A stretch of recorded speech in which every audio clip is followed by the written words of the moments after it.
ಇವತ್ತು ಬೆಳಗ್ಗೆ ಎದ್ದು ತಿಂಡಿ ಮಾಡಿ ತಿಂಡಿ ತಿಂದ್ಕೊಂಡು ಆಮೇಲೆ ಹಿತ್ಲು ಕ್ಲೀನ್ ಮಾಡೋಣ ಅಂತ ಬಂದೆ. ಬಿಸಿಲಾಗಲೇ ವೆಲ್ಕಮ್ ಬಾಬೆಮ್ಮ, ನಾನಾಗಲೇ ಬಂದಿದ್ದೀನಿ ಅಂತಿತ್ತು. ತುಂಬ ಬಿಸಿಲಿತ್ತು ಫ್ರೆಂಡ್ಸ್. ರಾಗಿ ಹುಲ್ ತಂದರೆ ಒಟ್ಟೋಗಬೇಕು, ಸ್ವಲ್ಪ ಕ್ಲೀನ್ ಮಾಡೋಣ ಹಿತ್ಲ ಅಂತ ಬಂದೆ. ಅಲ್ಲಿ ನೋಡಿದ್ರೆ ನಮ್ಮ ಎಮ್ಮೆಗಳು ಬಾಬೆಮ್ಮ ಇವಾಗ ಬಂದ, ಫಸ್ಟ್ ನಮಗೆ ಮೇವಾಕು ಅಂತ ಕರೀತಿದ್ದು.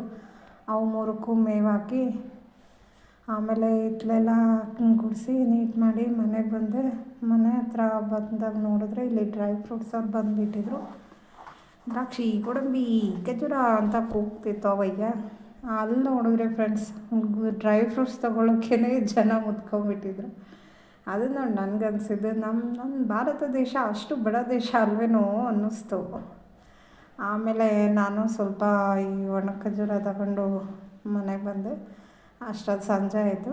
ಇಲ್ಲಿ ನಮ್ಮ ಅಶೋಕಣ್ಣ ಹೊಸ ಮನೆ ಕಟ್ಟಿಸ್ತಿದ್ದಾನೆ. ಸೊ ನಂದು ಒಂದೇನಾದರೂ ಹೇಳಬೇಕಲ್ವಾ, ಯಾರಾದರೂ ಮನೆ ಕಟ್ಟಿಸ್ತಿದ್ರೆ ನಾವು ಇಂಡಿಯನ್ಸ್ ಹಂಗೆ ಎಲ್ಲ ಹೋಗ್ಬಿಟ್ಟು ನಮ್ಮ ಐಡಿಯಾನು ಹೇಳ್ತಿರ್ತೀವಲ್ಲ. ನಾನು ಏನಾದರೂ ಹೇಳೋಣ ಅಂತ ಹೋಗಿ ನೋಡ್ತಿದ್ದೆ, ಏನೂ ಹೇಳಲಿಲ್ಲ. ಈಗ ಆಮೇಲೆ ಹೇಳಿದ್ರಾಯ್ತು ಅಂತ ಮನೆಗೆ ಬಂದೆ. ಅಲ್ಲಿ ಬಂದು ನೋಡಿದ್ರೆ ಮಗಳು ಬಜ್ಜಿ ಮಾಡಿದ್ಲು. ಆಮೇಲೆ ಬಜ್ಜಿ ತಿಂದೆ ಫ್ರೆಂಡ್ಸ್.